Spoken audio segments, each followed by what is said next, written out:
Now, in the time we took off over the holiday period, we learnt the sad news that Pele had died. He had fought bravely against colon cancer, but in the end, last week, all of his organs quit, and his funeral, in fact, takes place today in Santos, which is his hometown and the club he played for all during his career. It is a moment of genuine sadness for the Brazilian people. It's even more than that. He was a national hero, and deservedly so. He was the leading figure in teams that won 3 World Cups, and of course he behaved himself with grace, really, and modesty throughout his life. And it's a pleasure now to welcome John Giles and Liam Brady to talk about the football we've enjoyed over the holiday period and to talk about Pele. John, let me start by asking you, because possibly his finest hour was the 1970 World Cup when Brazil beat Italy 4-1, a good Italian side in the final. There was also a good English team in there and a good, very, very good German team. It was, I think, a strong World Cup, but you were there to watch the whole thing. Is it fair to say that that Brazilian team, not just Pele, were a wonderful team? Oh, they were, definitely. I can't think of all the names, but Pele, I think, was obviously in his 3rd World Cup. Apparently he had retired, Eamon. He had, that's right. Yeah. But he was absolutely brilliant. And you could tell in the way they played that, the players around him really admired him. Yeah. But had great affection for him. Yes. As well. I think that was one of the great things about Pele. You see, like Ronaldo recently, I don't think a lot of the players wouldn't particularly like him on a personal level, although they'd respect him. But with Pele, it was affection and respect, Eamon. Yes. And he produced the goods all the time for them. Obviously, he was a great player. But his 3rd World Cup was coming near the end of his days. Yeah. And he really led them through it, you know? Yes. And absolutely brilliant. Yeah. Liam, you may have seen the 1970 World Cup. I'm sure you did as a young lad, and I did too. I thought it was the first time we'd ever seen colour on television. First time you could get all the games as well. And it was very exciting. Carlos Alberto scored that wonderful goal, the last goal in the 4-1 win, but Pele played a large part in it. But there was also Gordon Banks' save from a Pele header. And you also encountered Pele during your player career, didn't you? Well, I was introduced to him a couple of times, Eamon. I never had the pleasure of being on the same pitch as him, Right. I never had the honour. I was 14 when they won the 1970 World Cup in Mexico. Yes. And, as John said, they had to kind of coax him out of retirement to play in that team. But he gave a special performance, He was aided by some great players like Tosteo, his centre forward up front, Jairzinho, who I think was top goal scorer with 7 goals. He was a kind of a winger come forward player, and they had Gerson, a wonderful midfield player, Rivellino on the left wing. They had a great team. Yes. But he was the main man in all of that. And some of the things he scored 4 goals, Eamon, in that. And then we remember the save by Banks. Looked a certain goal. Then there was another one when he ran over the ball and dummied the goalkeeper, and then he tried to score from the halfway line, just missed. He was absolutely wonderful. Yeah. He was kicked out of the 66 World Cup. Yes. Didn't really see him. That was the first World Cup that I can remember. I was 10 years of age, waiting to see it on television and things like that, looking forward to see the great Pele. And before we knew it, he was going home, And I think he was so disillusioned with that, he decided to pack it in. But they coaxed him out of retirement, as John was saying. And, he was, for me, the greatest. There's a documentary on Netflix, if you can catch it. It's absolutely brilliant about him, Yes. Not only is it his football life, but it's also his personal life. And there was all sorts of things going on politically in Brazil, and he was caught in the middle of it because he was such a great figure in Brazilian life. I recommend anybody to watch that. But yeah, for me, he was the greatest player, the king of football, without doubt. Yes, and John, I know none of us like arguing about greats, whether they're golfers or footballers or anything else, but there was a greatness about Pele. And Liam referred there to the 1966 World Cup, and there was one shocking match against Portugal at Goodison Park, and he limped off the pitch with a trench coat over his shoulders. He had been actually butchered, and the game, there was very little protection for players in relative terms in those times, and that would have been why I think he wanted to retire from international football. But I'd agree with Liam that I'd make an exception to say he was great, not just for a moment or for a while, but throughout his career, and also the way he behaved himself on the pitch. He was a great player, Eamon, Yeah. And it's hard to say who was the greatest, because they're all great in different ways. Messi, Messi we know is a great player. We all know he's a great player, but he's totally different than what Pele did. But all the great players, it's effect on the pitch really that makes them great. I mean, yes. if I was picking him among all the great, if I was picking my best I would pick Pele. Yes, I thought he was sensational, like all the other lads. But I think he was a great team player as well, Eamon. Yes. I saw a bit of documentary, I don't know if it's the same one as Liam, where he was meeting up with his old players that he played with. And you could tell there was a great affection for them. Yes. When they'd finished playing. In other words, there was one thing to have a great respect for these great players, right? But affection as well is a bonus. I think Messi has it. Yes. With his players. Eamon. Yes. Yeah. And he obviously was pally with them or friendly with them, whatever you want. He was one of the boys. He didn't look at himself as exceptional. They did, which is the real way to do it. But he wasn't. He looked a good pal, a great teammate. He played for the team. He was always a team player, and that's why I think he had the respect of the fellow. The hardest thing to do, Eamon, is get the respect, as we know, of your fellow players. Yeah, because they spend 24 hours a day with you. Yeah. Whereas the lads that go to a match see somebody, he's a great player on the pitch, but he might be a bit of a so-and-so off the pitch. I think he was brilliant all the way round. I think he's great respect and affection from the players that he played with. And they're the hardest ones to please, as we know. Yeah, just final thought, Liam. There's a wonderful picture during that World Cup. They played England, and there's a picture of Bobby Moore and Pele standing facing each other on the halfway line. And the mutual respect and affection was really striking. I don't know if you remember that picture. Oh, absolutely, yeah. The two of them with the shirts off, absolutely great, yeah. Well, Bobby Moore was a great player as well, and like John, he was well respected by everybody too. He was a really nice man. Yeah. Unfortunately, tragically, he was taken away around 50 years of age, Bobby. Yeah. But that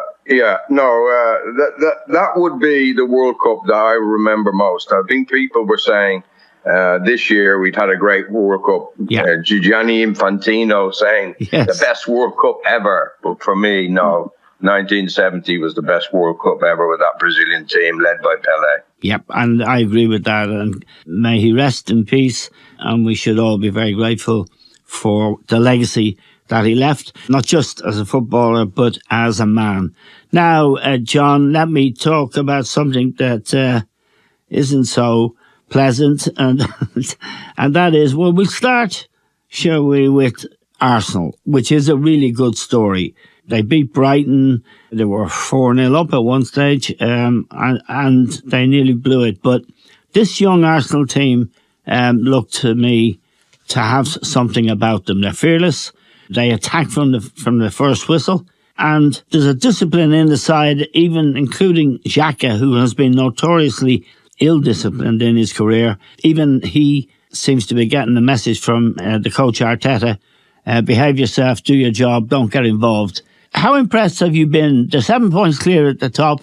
I don't think anyone expects them to win the Premier League because the looming shadow of Manchester City, who aren't doing so well. We'll come to them. What do you make of the Arsenal team at the moment? Yeah, very good, Eamon. I was very impressed with them the other day. You know, as you say, they're a young team, and everybody knows they're a young team, but they're a talented team. But they're not playing like youngsters, you know. They're matured, and any time I see them, they seem to be getting better. They're getting used to being on top of the league, which sometimes with young players coming in, it gets too much for them. It doesn't look like that. You know, they're playing well. I think the manager deserves great credit because he's responsible for the attitude of the players. And they're playing for each other. They're playing as a team. And I was very, very impressed with them the other day because sometimes teams try to tie up the game to get a goal up and they try and top. I don't think that's the case with Arsenal. No. I think he's absolutely right with them that they're better on the front foot aiming than trying to defend. So I think they have a very, very good chance of winning the league. Yeah, Liam, you had reservations early in the season, but you know these players. One of them, Nketiah, who's come in now for Gabriel Jesus, and is a real proper goal scorer. He doesn't need 2 invitations to stick it in the back of the net. You signed him. Yeah, I got him from Chelsea as a 12-year-old. Chelsea had let him go, Eamon, and come over at 12, and he was only kind of a small, skinny, very, very weak lad. But every time we played a game or we had a bit of a match going, he always seemed to score goals, you know. So we decided to sign him and let him develop physically and things like that. And that's exactly what's happened. He scored goals in the youth team. He scored goals in the second team, and you know he's been given his chance. He's not the complete player that Jesus looks like being. You know, he's not as good as Jesus on the ball, and he's maybe not as quick, but he has an instinct to score goals. And you know, a lot of people were saying, well, Arsenal got to buy now because Jesus is probably going to be out for 2 or 3 months. And with the transfer window coming up, we've got to kind of get a replacement. But, you know, you might spend 30, 40 million pound on a player and try and bring him in to settle in quickly. And it might not happen, you know, whereas with Eddie Nketiah, he's there and he's doing a fine job. You know, in the last 2 league games, he scored 2 goals in answer to many of the people that were saying, well, Arsenal need to buy, otherwise they're going to blow it. So Arteta is keeping his nerve, I think, with the young Nketiah. And as John said, all the other young lads are doing really well. You know, Martinelli, Saka, Odegaard. Odegaard has been a real surprise for me.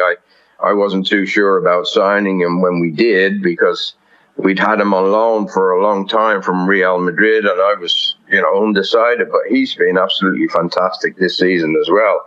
And as John says, they go for it, don't they? They get a goal up, but they don't sit back. They go for the next one, you know. And that's. But you know, we know the season not halfway through yet, and you know, to win a league game, and John's done it in England. I did it in Italy. You kind of need that experience to handle the bumps in the road that come along, and that would be my one reservation: is, you know, whether the team is too young to handle the pressure when it comes on. I hope they can, because let's face it, and nobody can complain that they've been the best team in England this season. No question about it. And Saturday, in a way, it was an away game to Brighton, who aren't an easy side to beat. It was just their attitude. They were fearless, really. And you talk about signings. If you think about Aubameyang and Pepe, both of whom cost very, very large amounts of money and were useless and didn't try a leg. You don't really want that type in the club. He's done a good job in terms of developing their attitude. Now, Xhaka is a player we've all three of us, and probably everyone else as well, wondered if he'd ever could be part of a really good side because of his indiscipline. Arteta seems to have a grip on him, and he looks a much more disciplined player. He's not getting the yellow cards. He's not arsing about, getting involved in fights with people as the same as he used to. Well, Arteta, has got a grip of that situation. If you cast your mind back, Eamon, too, one of the early games last season. You know, Arsenal very nearly finished in the top 4 last season, but they got off to a dreadful start. They lost away to Brentford. I think they lost by 4 or 5 at Manchester City. And Xhaka was sent off for a 2-footed tackle, you know, halfway through the second half. And I was thinking, as well as a lot of Arsenal people, or even not so much Arsenal people, why does Arteta keep putting up with this guy? You know, he's played him since Partey's come into the squad. Yes, he's let Xhaka go forward a bit more. He's let him play another 20 yards, 25 yards more forward. He's getting up around the box. He scored a few goals. He scored. And he looks a different player. And I don't know what Arteta said to him, but, you know, you just have to show him a few videos of what he's doing, you know, tackling and things like that in a crazy kind of way, and just say, look, we can't afford that. We can't afford you getting sent off or getting suspended. So, you know, start thinking a bit with your head. And luckily enough, that seems to have happened. And Partey and him are playing really, really well in midfield. So, Saliba has been a great signing at the back as well, and Ben White playing right back. Oh, that was a bit of a question mark at the start of the season, but he settled in there and played really, really well. I'm still pinching myself, really, Eamon. I didn't think Arsenal could be in this position at the start of the season, but they're doing really, really well. Yeah, John, let's turn to Manchester City, because Manchester City are not doing well. They drew with Everton at home at the weekend, and really everybody is beating Everton, and Frank Lampard has a tough situation to deal with there. Incidentally, Seamus Coleman came on as a sub and was really critical when Everton were trying to hang on to their point, which they did do in the end. You have said on a number of occasions on our podcast, John, and also privately to me, that you don't think City have their act together at all. No, they've got some great players, Eamon, as we know. But I think with Pep, I think he's always looking for something new. Yeah. And what he does, it's all about attacking, which is great. But there's times you have to defend. I mean, the match against Liverpool a few weeks ago, when Liverpool, Salah, the goalkeeper, kicked out, there was only one player back. You know, like in my case in football, what I've always learned with the managers that I had, you never leave one on their own back. You always have to keep the back door open, as they say in football. You know, leave 2 back, make sure that when they get a break, they're not going. But Pep doesn't seem to think about that in any way. It's like the fullback, the right fullback, most of the time with him. You see, he's more or less playing in midfield. Yeah. So he always seems to be looking for different things. Yeah. You know, and I don't think there are different things in football, basically, Eamon. Yeah. Like, basically, you defend and you attack. You know, that's my take on it. And I think they get caught out too often in matches that, you know, they shouldn't be. That's my opinion on it. I didn't see the Everton match, Eamon. But I've seen enough of City with the players that they have, and Haaland, as we know. But I think a little more attention to defending in a certain way. I don't think it's going to cost them anything. So I think you will get a few more surprises like the Everton result than you expect them to have. But it's a long, hard season. But I think everybody expected that they beat Everton. Haven't been going well. They didn't, but that happens from time to time. But you know, Arsenal have to be caught. And, 7 points. 7 points clear at the moment, but that can soon be whittled away. That's a long way. I mean, if you're dropping 2 points at home, you know, against Everton, seems you're expected to win. But it'll be a fascinating season. We're only halfway through it, as Liam said. But it'll be a fascinating season and to see what happens with the Arsenal situation, and if City are going to do what they hope to be doing. Yeah, I mean, let's just talk for a moment, Liam, about Haaland. His goal scoring record is incredible. He got another goal. He got their only goal against Everton. He also made a tackle against Everton that really was one of the worst tackles I've ever seen. Now, I haven't seen any of that in his character before, but he was truly horrendous. And the point about Pep, Liam, that if you look back at his Barcelona team, the great Barcelona team, they were indifferent at the back compared to the rest of the team. They had Puyol, you might remember, I'm sure you remember.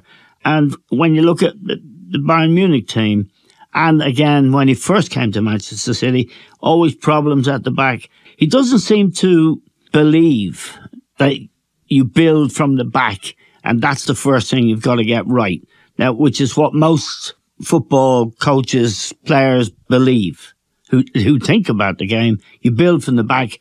Clean sheets are precious. Well, you know that you come from, you played in Italy for many years. It's unthinkable, isn't it, in Italy, that you wouldn't, first of all, keep clean sheet. Well, that would be the emphasis in Italy, Yeah. It's right, though, isn't it? There's a certain sense. I know they can be too. I don't know. You can have teams. Wenger didn't pay much attention to what was going on at the back. We had Klopp, and only going back 2 or 3 years ago, he was prepared to outscore teams. And Guardiola's always had that in his makeup, But it's also been a weakness of his, without any doubt. So, yeah. He's probably lost a good few things because he hasn't paid attention to that. He didn't win the Champions League at Bayern Munich when he was winning the league easily every season because they were so far ahead of him. But he came up short in the Champions League with Bayern, and he's come up short with City as well. I always find. Yeah, maybe John and yourself are right that it's probably he's not paying enough attention to detail. But I always find there's kind of complacency in some of his teams, Yeah. Particularly Manchester City. They seem to throw points away. Like nobody expected Everton to get anything at Man City the other day. Brentford went up there a few weeks ago and beat them. 2-1. Sometimes I think they turn up thinking, we just have to turn up to win the match. So I don't know whether it's just purely defensive thing or whether it's a mentality that he has created amongst the players or needs to get them out, get that mentality out of them, Yeah. Because the Premier League's a tough league. You can lose to anyone in it. I mean, we can see that, So, yeah. From where I'm sitting, I'd want them to carry on being complacent, because looking at the league, you would say that City are the only team maybe that could catch Arsenal. Yep, I think you're right. And John, we saw them against Leicester City on Thursday night. They weren't great. They managed to scramble a win. They were very poor yesterday against Brentford away. He took Van Dijk off at half-time. He took Fabinho off at half-time, made 3 changes, in fact. It didn't do the trick. There's something seriously wrong, isn't there, with the way they're playing as a team, but defending in particular. Trent Alexander-Arnold again at fault for a goal last night. I think it's very serious for Liverpool right now. Do you? Yeah, there seems to be some underlying problem, Eamon, that happens in teams. We don't know. We had a little chat about it. Maybe it could be the Salah situation, getting the increase in his contract. That could spoil the atmosphere in the dressing room. Yeah. We always found in football, playing football, we talk about team spirit. Team spirit is everything in a club that wants to be successful, Eamon. Yeah. But it's very, very fragile. Yeah. To get the spirit that you want in a team, everybody going for each other, it's very, very fragile. And unfortunately, money corrupts, Eamon. Yeah. Now, I'm only saying this is what could happen because Liverpool are not, this season, the team that we've seen in the past 4 or 5 years. No. With the spirit that they've had. That's the way it looks. And the great thing about football is that if there's a problem, it manifests itself on the field, Eamon. And we're not seeing the Liverpool team that we've seen for the last 2 or 3 years by any way. I don't know what it is. You don't know what it is. Nobody. But I'm only guessing. It could be a situation where fellow players see that Salah has got a bigger contract than them, and it can happen. And team spirit can disappear very, very quickly. It takes a long time to create it. but it can disappear. So we're saying, well, Liverpool are not the Liverpool that they were. Why? No. We don't know. Well, I'm only guessing. I'm only going to guess what it could be. I do believe there is evidence. Liam, on the pitch, Van Dijk, Alexander-Arnold, they really aren't interested in defending. They don't defend as a group. Van Dijk seems obsessed with running out and playing what you call a high line, which is basically the offside trap. Alexander-Arnold will not guard the back post as he's supposed to. That's his first job. And they're walking through Liverpool's midfield opposition, including Leicester. And again, last night, Brentford. Now, I don't want to take anything away from Brentford. They're good, diligent, disciplined pros, and they work hard, particularly at set pieces, and deserve to beat Liverpool. Jamie Carragher, Liam, said last night he thought Liverpool were gone, and he didn't think they were coming back. He said they were really a disgrace. And he was saying it more in sorrow than in anger. He was talking about their inability to compete in midfield and also the sloppy play at the back, which is now an ingrained habit. It isn't just a one-off thing. Leicester could have got 2 or 3, and we've been watching, I say, for the last year, teams go to Anfield, walk through them, really, and only for Alisson, they would have dropped a lot more points than they have dropped. Yeah, well, they've actually dropped something like 25 points, Eamon, which is only 1 or 2 less than they dropped in the whole of last season. Yeah. So things have been really gone from bad to worse at Liverpool. Really, really gone. Van Dijk looks as if he can't be too bothered, to be honest. And I agree with that. John's put his finger on the button there, saying, well, whether money that was given to Salah. And then there's also the upheaval at the club. They're trying to sell the club, the American owners, aren't they? Yep. So that gives all the players a kind of an excuse not to perform. He's not done anything about Trent Alexander. Another goal there at the far post. Shocking. He hasn't bothered to pick up the most dangerous opponent. He's how many times have we seen that? So. I think Carragher is right to be worried. I think the bubble's well and truly burst, Eamon. I think I said this a few months ago to you and to John when we were discussing Liverpool. Klopp doesn't look happy. You can always tell a team is struggling when they're conceding goals at set pieces. Something really, really bad is happening, because you organise one another at set pieces. You make demands of one another at set pieces. Yes. Make sure you're doing your job. Yep. But time and time again, they could have conceded 4 or 5 goals at set pieces to Brentford. So I think they're really a lot of trouble at Anfield.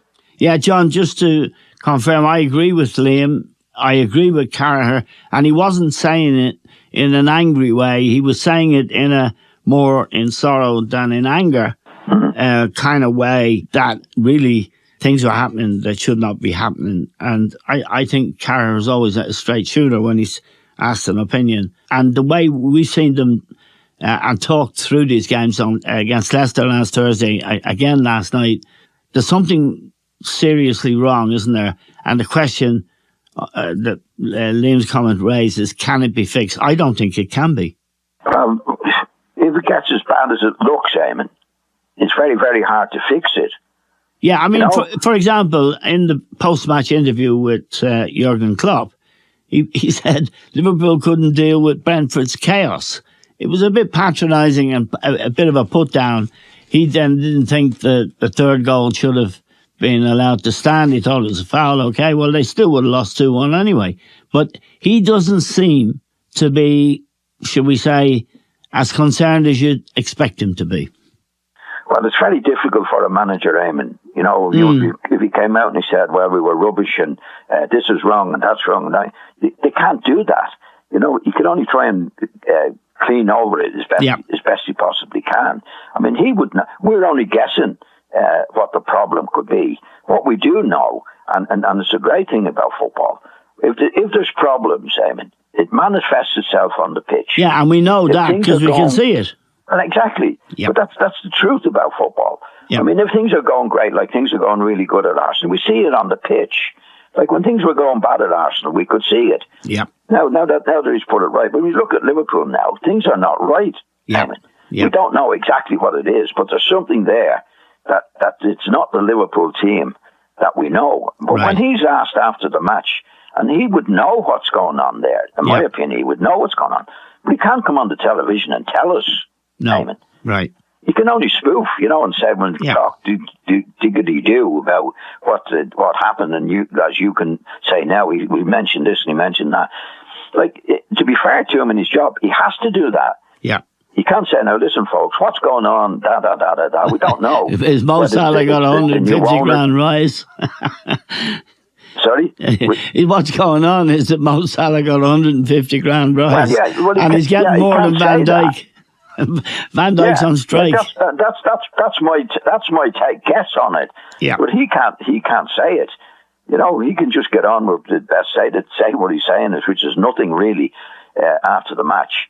So, but the thing about football, if it's not right, Eamon, it's not right, but it shows itself on the pitch, and whatever's happened at Liverpool is actually showing itself on the pitch at the moment. They're not the Liverpool team that we know in the last 3 or 4 years. And of course, if they don't get their act together very quickly, they won't qualify for Europe as top 4 team. Eamon, it's showing itself on the pitch at Tottenham as well. Yes, it is. Yeah, the bad result yesterday, Liam. And I noted that Antonio Conte afterwards said, he gave the distinct impression that he didn't really want to be there anymore. I suppose he'd be, and I'll leave this, the final question with you, Liam. It's the January transfer window is now open. Conte will be hoping and maybe trying to put pressure. I got the distinct impression from his post-match interview that he was really brassed off. He'll have to put a bit of pressure on Spurs to spend money, but that's a hard task, isn't it? Yeah, I watched the match, and they were well beaten by Aston Villa in the end. Yeah. And players just not performing. Obviously, he has a few injuries. You got Richarlison and Kulusevski injured, and they're important players for him. But his post-match interview, the fans turned on the chairman Daniel Levy, or the chief executive. It's a worrying if you're a Spurs supporter. Where this is going to go. Because top 4, which I think they've achieved over the last 5 or 6 seasons, is no longer a certainty. You've got Manchester United on the scene, you've got Newcastle on the scene. It's watch this space with Spurs. Harry Kane was very subdued. Did you watch the game? Did you see the game? No, I didn't see it. No. Yeah, Harry Kane was very subdued. Song, not himself. At the back, they looked all over the place. Loris made bad mistake. I saw goal. that. So, yeah. So I'm just emphasising the point that John just made. If things are not right off the pitch, they manifest itself on the pitch, and I think very much so. Like Liverpool, things are not right. Behind the scenes between Daniel Levy and Antonio Conte. Right. Well, the good news for you, Liam, is Arsenal have a big chance tonight to knock out Newcastle. Home game. I'd like to thank John and Liam. Wish you both very happy New Year, lads.